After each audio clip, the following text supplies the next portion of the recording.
කොහෙ ගියත් මේ විදිහට තුරුණුවන් කෙරෙහි සද්ධාවෙන් ගෞරවයෙන් තමන්ට ජීවිතයේ පිනක් රැස් කරගන්නට ලැබිච්ච උතුම් අවස්ථාවක් වශයෙන් සලකලා අපේ සුමන හාමුදුරුවෝ ඒ වගේම මේ උපාසිකාව ඇතුළු අය ඇසුරු නිසුරු කරමින් පින් කරන්නට ලොකු වාසනාවක් පිනක් ඔය ඇත්තන්ට තිබිලා තියෙනවා.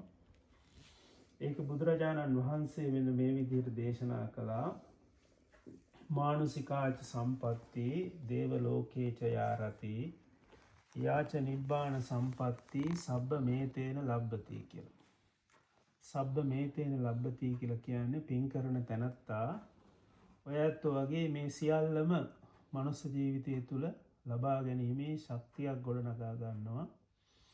මේ ආදී විදිහට සීල සමාධි ප්‍රඥා ගුණධර්ම සම්පූර්ණ කිරීම නිසා. මානුසිකාච සම්පත්ති කියලා කියන්නේ මානුෂීය වශයෙන් මිනිසුන් වශයෙන් අපිට අවශ්‍ය කරන සම්පත්. ආයුෂය වර්ණය සැපේ බලය ප්‍රඥාව හැටියට තමයි ධර්මයේව සඳහන් වෙන්නේ. ජීවත්වීමේ කාලයක් අපි මනුෂ්‍යයන් වශයෙන් ලබනවා. වර්ණයේ ශරීර පැහැය ලස්සනට ජීවත්වෙන්ට අපි කැමරුත් කැමති. ඒ පැහැය අපි ලබාගෙන තියෙනවා. ඒවාගේම ආයු වර්ණ සැප ශරීරයේ සැපවත්ව පවත්තාගෙන යන එක. ජීවිතයේ ශරීරය අපි සැපවත්ව අවශ්‍ය දේවල් ළඟා කරගෙන පවත්වාගෙන යන එක කියන එක තමයි සැපේ කියන එකෙන් අදහස් වන්නේ. මානසික සැපේ කායික සැපේ.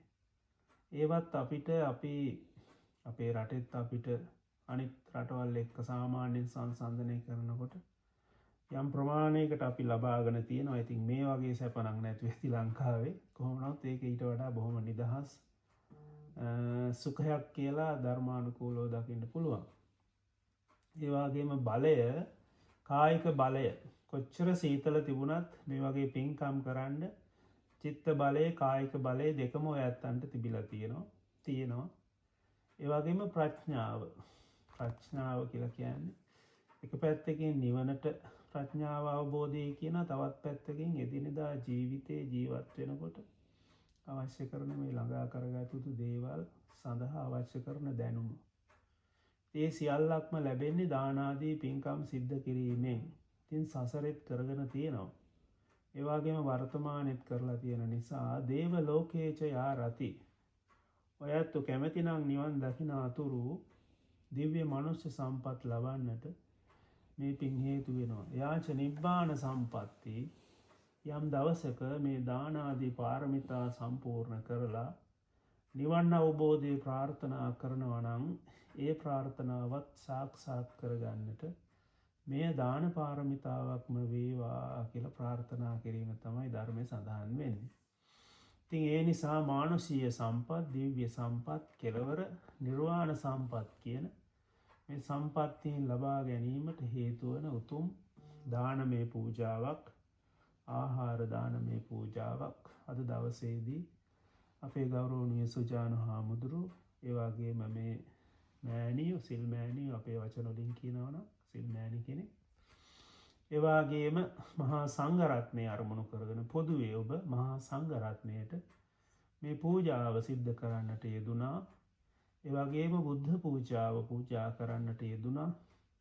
සද්ධාවෙන් ගෞරවයෙන් අවබෝධයෙන් මේ පූජාවන් සිද්ධ කිරීම නිසා ධර්ම ශ්‍රවණය කිරීම නිසාත් කුසල රාශියක් රැස් කරගත්තා. මේ සියලු කුසලානිසංස ධර්මයන් ඔබ හැම දිනාටම ඒකාකාරයෙන් හේතු වේවා. දරුවන්ගේ අධ්‍යාපන කටයුතු සර්ව ප්‍රකාරයෙන් සාර්ථක වේවා.